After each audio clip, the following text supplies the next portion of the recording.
Why are you entrusting our newborn baby to my sister every day? My husband's call interrupted my day. His usually calm voice was tinged with unexpected anger. Rapidly, I sought to dispel the misunderstanding. Our daughter is at home, sleeping, I assure him. Surprised, his tone shifted. Really? He exclaimed. Confusion enveloped us both as questions arose. I'll speak with my sister-in-law to uncover the truth, I resolved. I reached out to my sister-in-law, Marissa, and uncovered a startling truth. Let me introduce myself.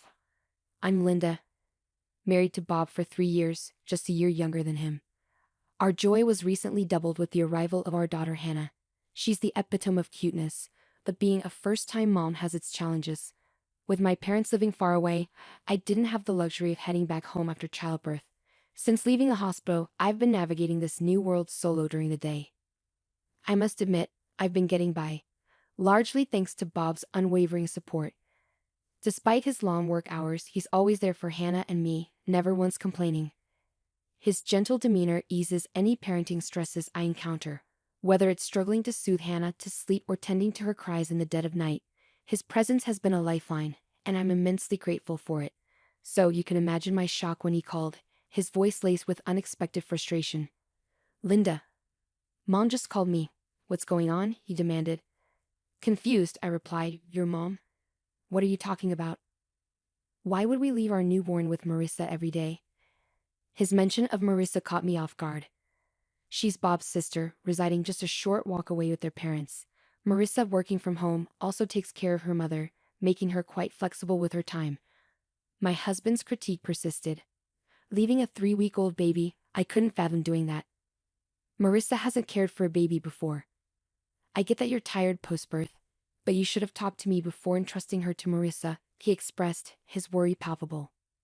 His distress signaled that this was no ordinary misunderstanding. Wait, I'm lost. Marissa caring for a newborn. Why did your mom call you? Why would I need your consultation? What do you mean? Leaving Hannah with Marissa? Have I been doing that? I countered, utterly bewildered. It's been nearly 2 weeks. Marissa didn't complain, not wanting to strain your relationship, but Mom couldn't stay silent, he clarified. Bob's revelation stunned me. It was a narrative I had no recollection of, with my daughter right beside me. With numerous questions swirling, I prioritized clearing the confusion. Swiftly, I assured him, our daughter's at home, asleep. She's right here with me. Bob's astonishment resurfaced. What do you mean? He inquired. I'm just as confused as you are. Honestly, I've been following the advice to keep newborns indoors, so besides medical appointments, I haven't been anywhere. I haven't even visited your family's house, and it's been a while since Marissa came over after Hannah's birth, I clarified. Then whose baby is Marissa caring for? Bob pondered aloud. I wish I knew. Why would Marissa fabricate looking after our baby? Each question seemed to spiral into another, leaving us both puzzled. As the lunch break chimes sounded through the phone, I made a decision. I need to speak with Marissa. I want to understand why she might concoct such a lie. If there's a misunderstanding and she thinks she's caring for Hannah, that's concerning. I'll also call Mom, I announced. Bob paused before expressing his regret. I'm sorry for doubting you. I was just really worried about Hannah. It's all right. You're concerned about Hannah, aren't you? Besides, when I told you she's right here, you didn't doubt me. You trusted me, I comforted him. After our call ended, I wasted no time dialing my sister-in-law's number. Marissa, do you have a moment? There's something I need to discuss, I started. Linda, I need to talk to you too, Marissa replied. Marissa and Bob are close in age, which is why she's the same age as me despite being my sister-in-law. We've always had a good relationship, even going out together when I was dating Bob. So, it puzzled me why she hadn't mentioned anything about this situation. I couldn't fathom why she would fabricate such a story. Well, now's a good time. Bob just filled me in. Marissa, what's this about you looking after Hannah? I haven't left her with anyone, I questioned, bewildered. Marissa's surprised voice followed, accompanied by the sound of a crying baby. It seemed she was indeed tending to an infant. Listening to Marissa's reaction, a realization dawned on me. Marissa wasn't fabricating anything, she genuinely believed she was caring for Hannah.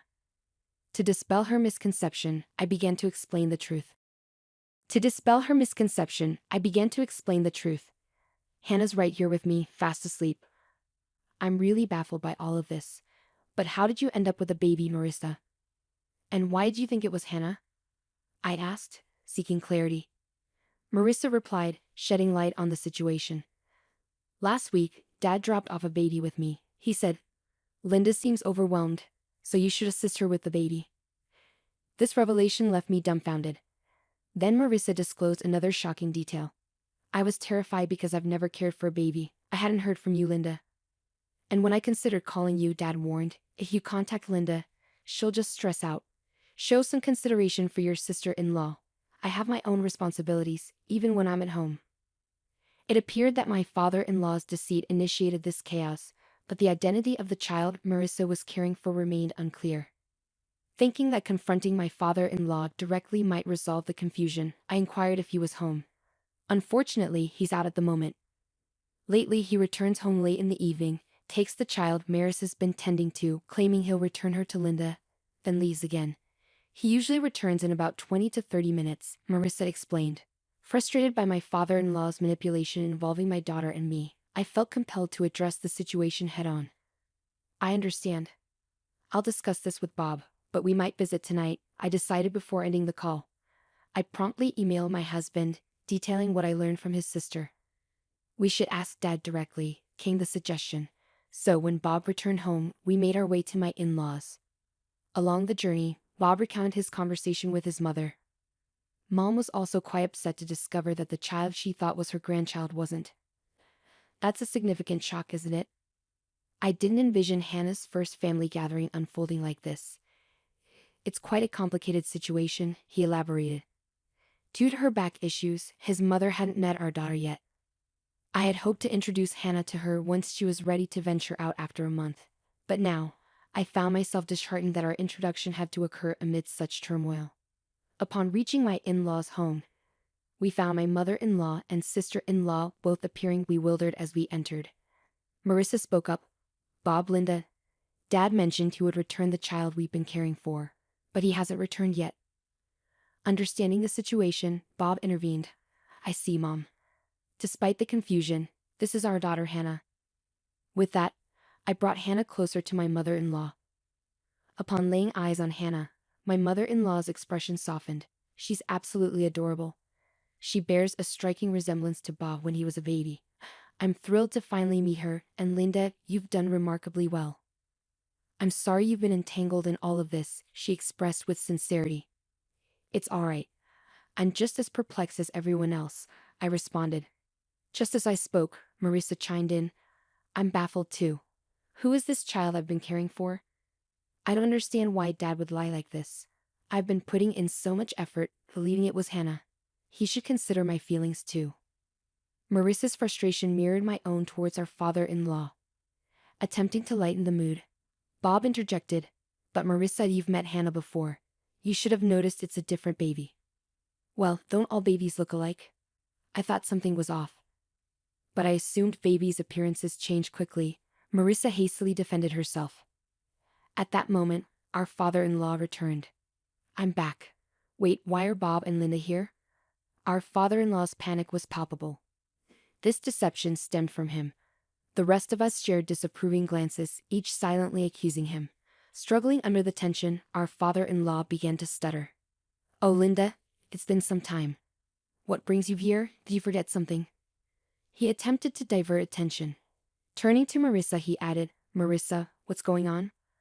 I asked you to check for forgotten items. I seethed with anger at our father-in-law's manipulation, using mine and my daughter's names in his deceit and then shifting the blame onto Marissa. I instinctively held my daughter closer, feeling the tension radiate through the room. Both my husband and sister-in-law shared the same sentiment, their fists clenched in frustration. It was me who broke the silence, the anger evident in my voice. Dad, seriously, are you honestly saying that? This is beyond unacceptable even for you. What do you mean? My father-in-law seemed startled by the intensity of my tone. My husband and sister-in-law echoed my sentiments, demanding answers. Dad, explain yourself. Linda has never left Hannah with anyone. Why would you fabricate such a lie? There must be a reason for someone to care for a stranger's newborn, right? That's correct. You manipulated me into caring for a child. Who is this baby? I'm terrified, even if it's my nephew's, let alone a stranger's. I won't tolerate it anymore, Marissa interjected with rapid-fire conviction. My father-in-law was speechless, while the three of us continued to glare at him, demanding the truth. However, my mother-in-law's reaction was different. She turned pale, murmuring, "No, it can't be. You're not still involved with her?" Her words left my husband, sister-in-law, and me stunned. My father-in-law began to sweat, feigning innocence. What? What are you talking about? He stuttered, attempting to deflect. But my typically calm husband had reached his limit. Dad, enough with the act. You've been playing dumb all along. Do you think you can deceive us? We know you've been lying about everything. Just come clean. Wait, Bob, please calm down. I attempted to intervene, but my husband persisted. Dad, you've been manipulating Linda and Hannah to cover up your deceit, and you owe Marissa an apology. Caring for a newborn is a monumental responsibility, even if it's your own child. Consider how overwhelming it must have been for Marissa, who has never experienced parenthood before.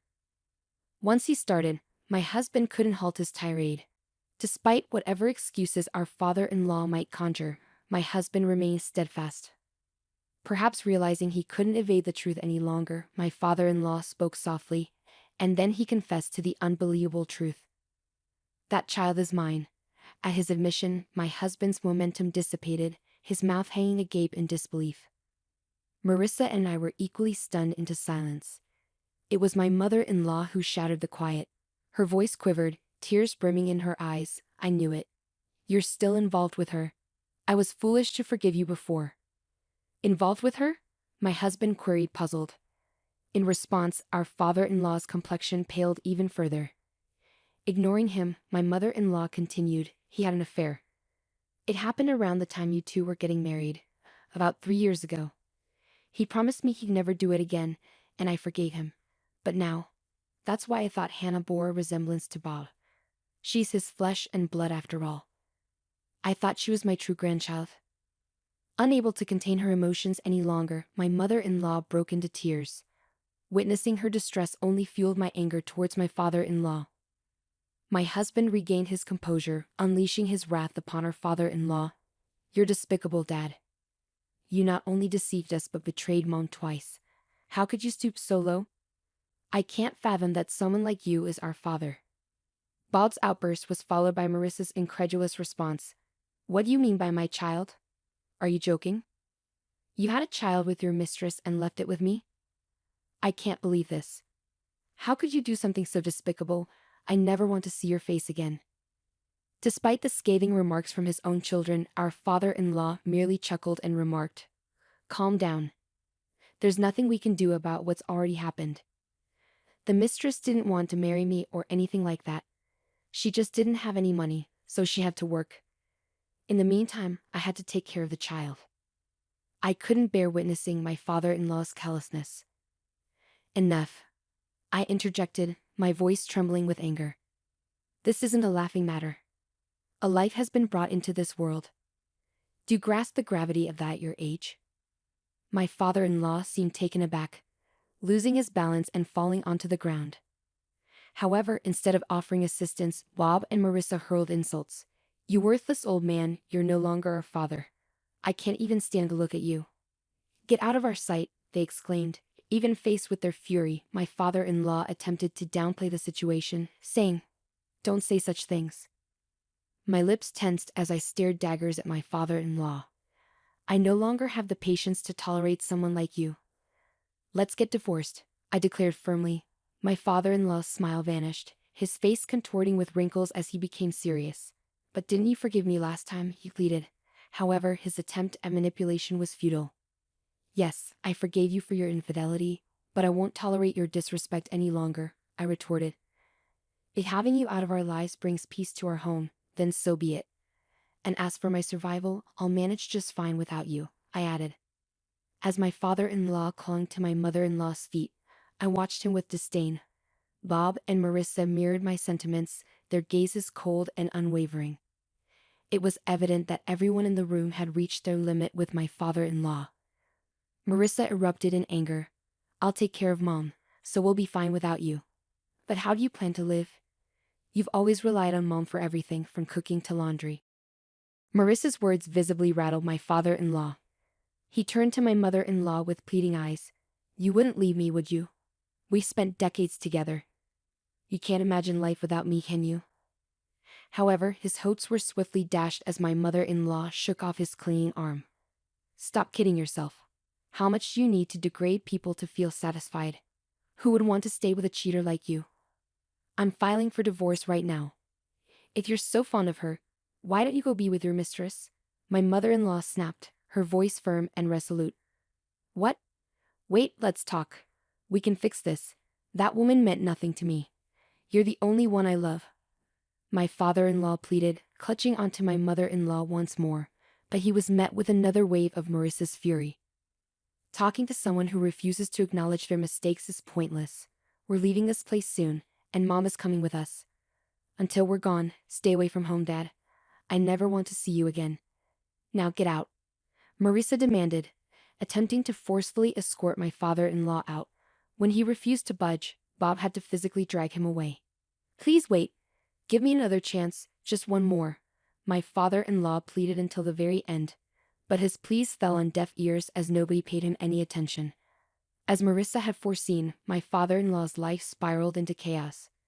Struggling to manage even the simplest tasks, he found himself unable to tolerate the growing clutter and filth in his home. Desperate for assistance, he turned to his mistress, only to be met with rejection at her doorstep. It appeared she had no intention of marrying him either. With no one left to care for the children, his mistress was unable to work, leading to financial strain. She began pressing my father-in-law for alimony, even resorting to legal action to secure child support. Meanwhile, my sister-in-law and mother-in-law relocated to an apartment not far from ours. As over a month had passed since Hannah's birth, I started visiting them more frequently, accompanied by Hannah. I maintained my amicable relationship with Marissa, acting as if nothing had changed, and my bond with my mother-in-law remained strong. Moving forward, I'm determined to raise my daughter to the best of my abilities, with the support of my husband, sister-in-law, and mother-in-law by my side.